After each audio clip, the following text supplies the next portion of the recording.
Hi, my name is Cathy. I've had, I think, maybe since I was 20s, in my 20s, I had issues with my teeth.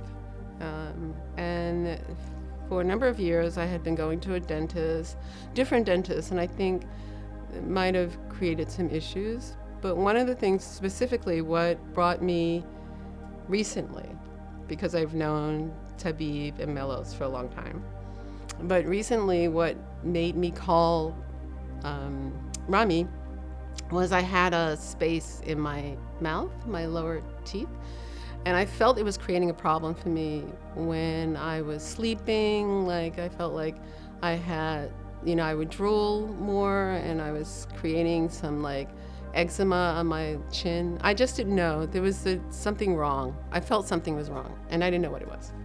And they are, I don't know, they're funny, they're full of life, they're energetic, they're pretty amazing people.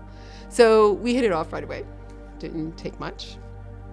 And we became friends. So we'd spend time with them in the Hamptons, we'd eat dinner, we'd go out. But anyway, that led to maybe a few months ago when I called Rami and said, listen, I need some help. I didn't say it like that. I said, listen, I have an issue. That was more like me. I have an issue. And so he said, great, come in.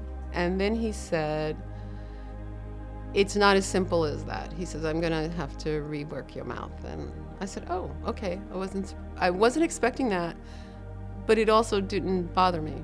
It didn't deter me. It didn't cause a conflict. I wasn't nervous,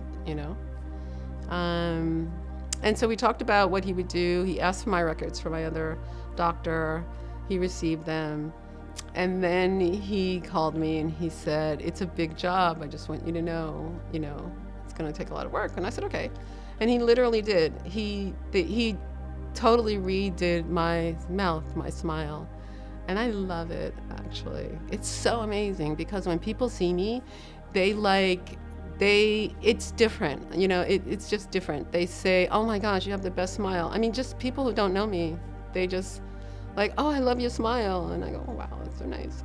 But I also feel that it's radiant. I have a smile. The color's like amazing. My teeth are really beautiful. I feel that. I feel like I've gotten older, obviously we all do.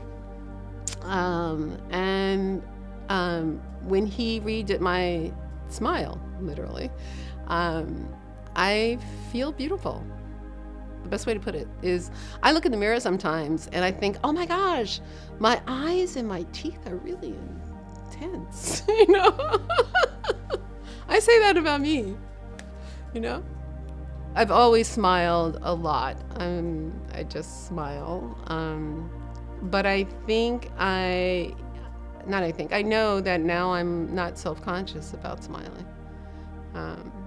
I like to laugh. My family laughs, I laugh. My family, they're big laughters and stuff. So yeah, it's easier. You don't have to do this. If you, not that you contemplate it sometimes, but sometimes it's natural. You don't even know you're doing it. Like maybe you're talking to someone and you cover your mouth, or certainly when you smile, if you have a space, or if your smile isn't radiant, if your teeth aren't white, you sort of get used to it being a different color, especially if you drink coffee or tea or, any of those things. It just becomes normal. And then suddenly for me, it wasn't normal anymore.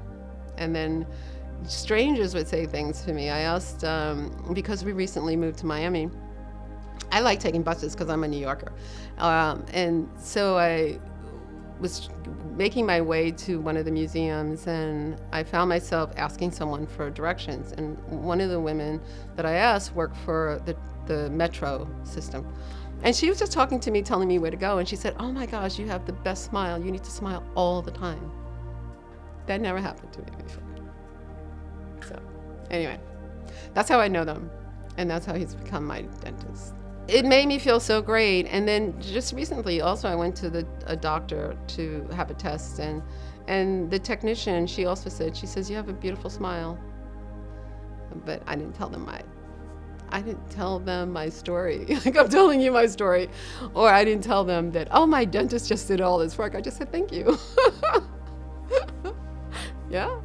So we had gotten to that point in the dental chair, and I was with Dr. Tabib and his assistant Emma, who is great, and they were like taking out these samples to, compare them to my skin color and my teeth. And so they were discussing which would be a good color, and then they called in. No, I don't even think they called her in. Dr. Mellows came in, and she kind of like said, "Let me see," because they had chosen a color, and she took the samples and she said, "I really like this one." Okay. And she put it against my teeth and she said, "Yeah, this is the one. It's really amazing."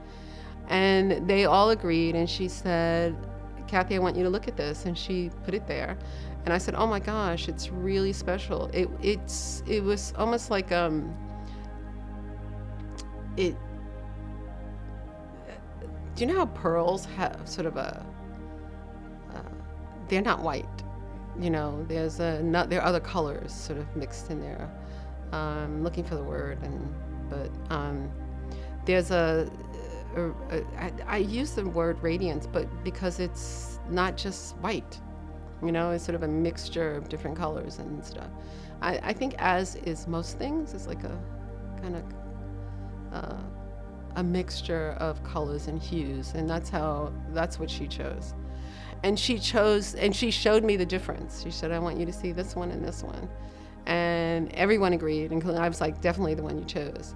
And I was really happy that she stepped into that room that day, that she took the time away from whatever she was doing to come in and say, "Let me see, I want to see." It was nice. It's good. And one of the things that I talk about when I speak about them as doctors is I start with